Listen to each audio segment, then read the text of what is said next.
Welcome to Vale, where we step into the experiences of those who have died and live to tell about it. These accounts are not mine, and whenever possible, I'll list the source story in the show notes.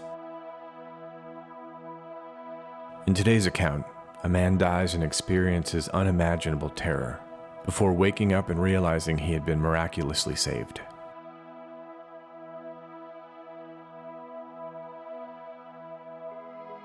While involved in a divorce after the first good 19 years, then crumbling 20th year of marriage, and admittedly of my own misguided making, I was building a home for myself, and at the time of my experience, was painting the interior woodwork, crown molding, fireplace mantle, window surrounds, etc., with lacquer, which is highly toxic. During this time, I used heavy pain medication, post multiple back surgeries, plenty of which were self-administered, with my dosage taken as needed to relieve pain as I personally deemed necessary. I really had no limitations imposed by my doctor and was given the medication of my choice. In 1996, there were not the regulations to deter the opioids as today, so it's fair to say I made sure I felt no pain. I did not pursue them recreationally, but when one works 6 days a week over 10 hours a day, that's not a credible statement given the high use factor. I had previously refrained from using pain medication, knowing the risks, until the pain had become very challenging. I was, prior to my experience, a solid Christian, up until I began a regimen of pain medication. Yes, I studied much of Walter Martin's information and was aware that drugs and alcohol surrender your conscious mind to alternative forces, causing one to become vulnerable to dark influences. I also did unknowingly begin a habit of taking Satan's name in vain, so to speak. I was always offended when I heard others do such to God and his son Jesus, so I developed my own way of attacking Satan's name. Certainly not a good idea, but I was young and not as well versed as I should have been. My children attended a Christian school, and I considered myself a strong Christian, seeking the Word of God often, and instilled these values in my family's lives. I tried to always put God first and guard my family from any harm which could befall them in an ungodly world.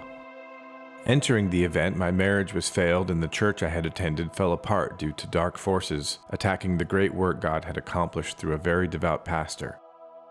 In retrospect, I was extremely vulnerable and surprisingly did not receive help from fellow Christians, except one person who, had he persisted, might have turned me from the direction I was headed. The impact of my near-death experience in the void has taken over 20 years to come to terms with and speak of, even with my daughter who rescued me. At the time, I had no knowledge of NDEs in the realm known by others as the void. While it answers so many questions, the terror I experienced was as if it occurred yesterday when I attempted to revisit the memories. The fear sensations return and are so impacting, it prevented my even pursuing thinking of it, let alone doing any research. As we all know, there are always consequences for our actions. Unfortunately, perpetrators do not always pay the price for their own malfeasance, as is my case. My children were left without guidance and the protection of a God-fearing father, subject to the darkness this world so abundantly possesses. In my falling away, my children have suffered in faith and direction from a fallen-away spiritual leader.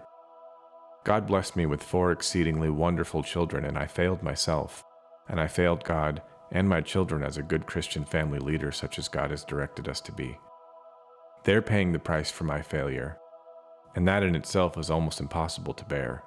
I face this daily. It took many years to fight my way back to faith in God.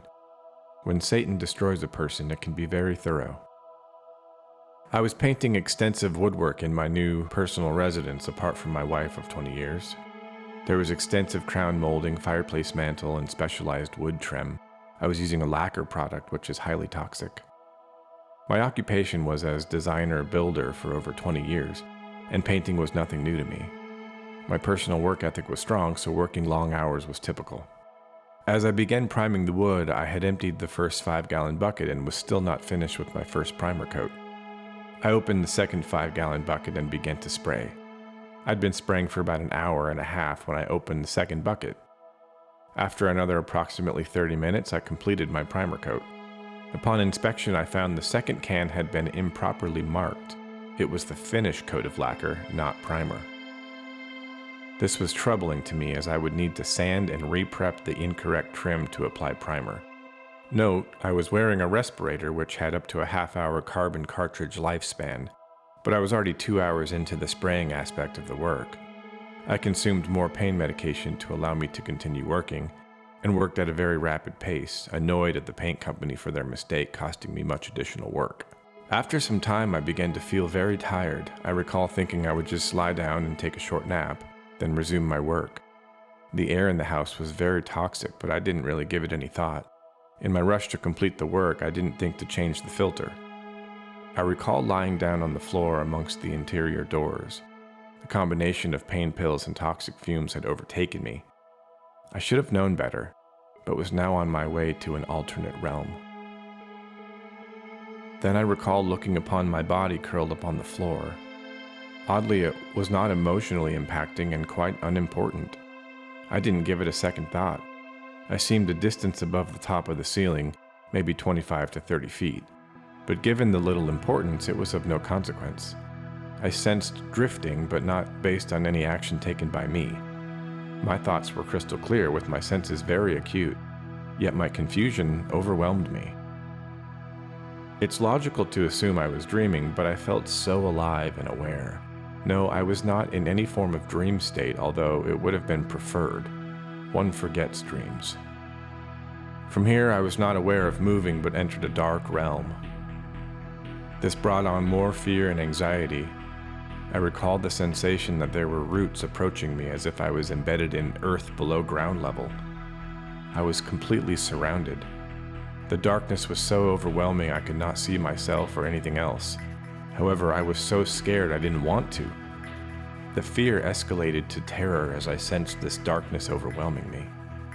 Afraid to move, speak, and call for help, I seemed frozen with terror in absolute darkness. I was very aware of my situation, my senses seemed heightened, yet I was confused and not cognizant of what was happening. Nor did I try to analyze it, as I was fully consumed by the present terror within me. Upon entering a slightly different realm, I found myself remaining in total darkness still, but the sensation of roots coming toward me had been replaced with entities approaching me. At first they were distant, but as they came closer they seemed to multiply. They approached me seemingly slowly yet steadily, and proceeding directly toward me from all directions. My fear left me frozen and very aware that they seemed to know where I was. I sensed they were beings of human form and was aware of their skin brushing against itself as they approached. The skin seemed thick and harsh, gray in color. I cannot say how I knew, but I had a very graphic awareness of their appearance. They did not wear clothing, but it was not relevant given the state of terror I was in. It must be emphasized that the terror was far greater than I now or then thought possible. The experience consumed me with anxiety and unspeakable fear. Time was not relevant, nevertheless it seemed as though it had been so long. Absolute despair was my only conscious thought. Just as it seemed the entities had reached me, I lost conscious thought and found myself returned to my body, awakening the next morning. I had no recollection of how I'd ended up in bed at home, but the sensation and realization of my experience was so clear and present. Unlike dreams, the memory remains as fresh as when it occurred, with sensations of terror. I chose not to speak of or acknowledge it even to my daughter, who had intervened to save me. My research and present knowledge with my Lord's guidance has provided clarity to me of how God's hand protected me. It's hard to disbelieve in His love given my abandoning Him to pursue less than honorable endeavors. Now I realize I had entered a realm known by many as the Void. God intervened by informing my daughter I was in need of help. She rushed to my aid, and upon discovering me and my circumstances, she proceeded to get help from another person.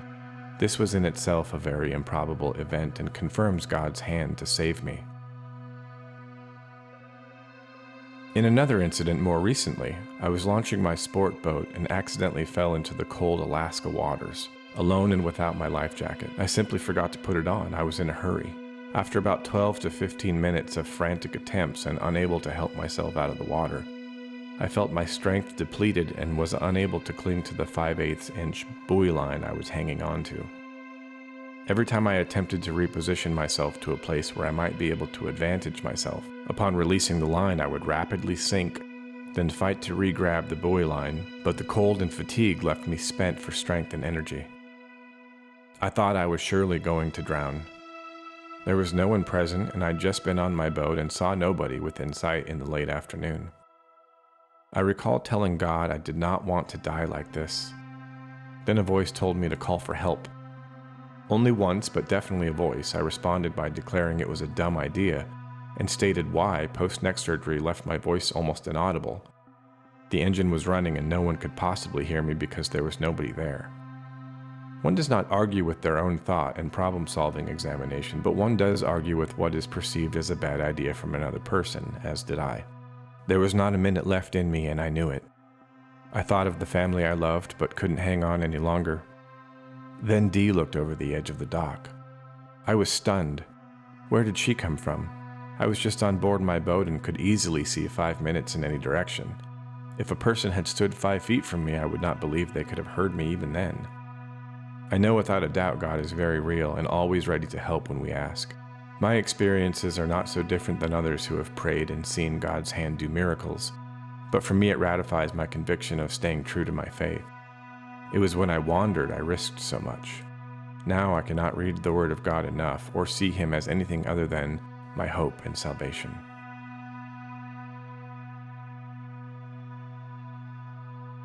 Thanks for joining us for today's experience. Be sure to like and subscribe for more content from Behind the Veil.